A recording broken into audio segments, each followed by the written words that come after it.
So regardless if you're a history nerd or just a regular Joe, the chances are that your imagination goes into a hyperdrive the moment you hear the word pirates. For centuries, these renegades of the high seas were regarded as a dreadful menace that preys upon unsuspecting merchant vessels in order to rob them of their treasures and very often their lives as well. We envision an evil-looking pirate captain standing at the helm of his ship while the ruthless band of his pirates ready themselves to jump on board the helpless ship, striking fear in the very bones of those who are waiting the inevitable. Many movies, such as The Pirates of the Caribbean, translated the story of a pirate life onto a big screen, while many of us who grew up with these captivating scenes use it as a gateway into the world of history and fantasy. The question that always bugged me, however, is to determine what is true and what is a fruit of our vivid imagination regarding this topic. Greetings everyone, my name is Nikola Tomic, and in today's video we are discussing 7 common myths and misconceptions about pirates.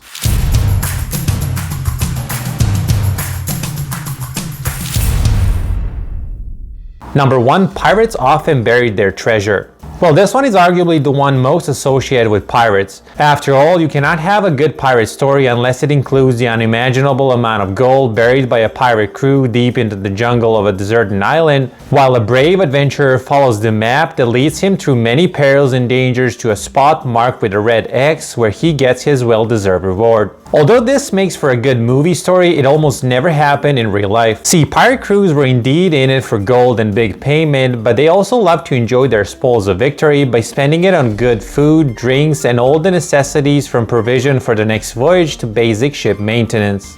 The stories about buried pirate treasure came into play much later when various authors in 18th and 19th centuries started to romanticize this idea by telling tales of adventures and potential reward for the brave ones. The only known example when this actually happened is the one of Scottish privateer William Kidd, who indeed buried some of the gold in the Gardiner Island off the coast of Long Island, although he was arrested soon after and the gold was retrieved.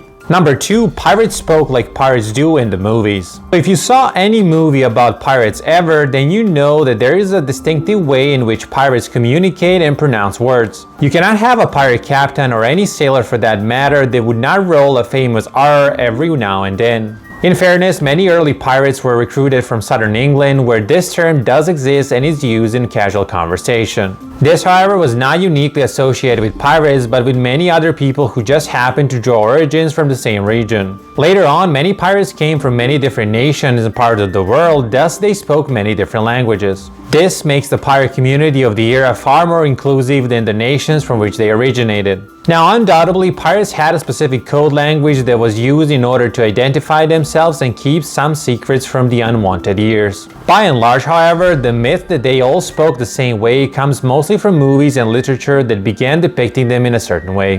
Number 3. Pirates and their eye patches. So this one is a little bit tricky, and I'll let you to decide whether this is a myth or there is some merit to this claim, and it is about the famous eye patches. Being a pirate was a life of uncertainty, where the matter of life and death was a well-understood reality among those who took this path. Losing a limb or an eye was also something that happened on a regular basis, so much so that pirates had a predetermined bonus payout for those unfortunate enough to experience this. Now, if you were to lose an eye, the obvious solution from an aesthetic point of view was to put an eye patch.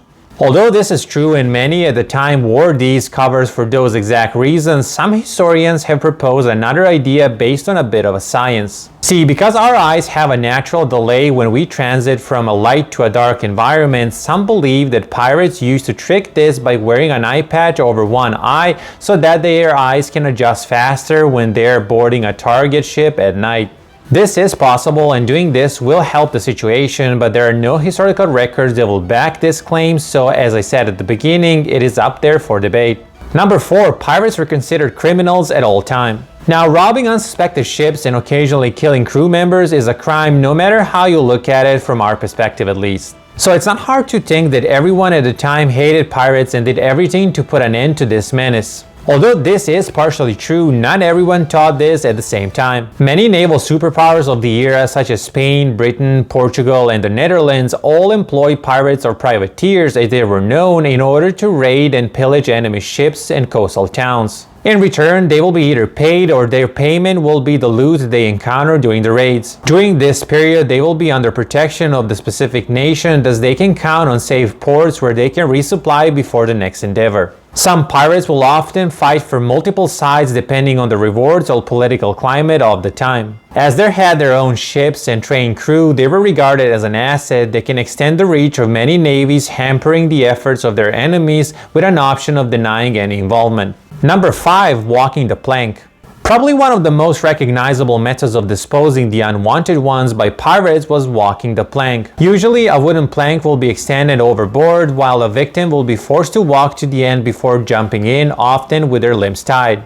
Although well within the realm of possible, there are no evidence that this actually happened. The commonly used methods were simply throwing overboard or leaving their victims on a deserted island. One of the most horrifying ways of punishing or executing was keyholing. The victim would have its legs and arms tied with 2 ropes and dragged against the entire width or length of the ship's hull. Now, if you're lucky enough and they pull you on the other side before you drown, then you're likely to die or suffer due to the infections and many injuries suffered by razor-sharp barnacles and other debris that accumulated on the surface of the hull over long periods of time. Considering how bad this was, there is no reason to make anything else up because the real thing was much worse. Number 6. Pirates strictly obeyed the code. So because of the constant danger and uncertainty, pirates needed a certain rule book or a code that every member of the crew was expected to follow. This ranged from the election of a captain to sharing the loot and dealing with potential mutinies and subsequent punishments. They were also very often portrayed as gentlemen who respected the innocent and were unleashing their wrath only on those who opposed them. For the most part, this is not true, and many pirates and captains were known for their brutal raids and methods that will see many innocent people pay with their lives just for being in the wrong spot at the wrong time.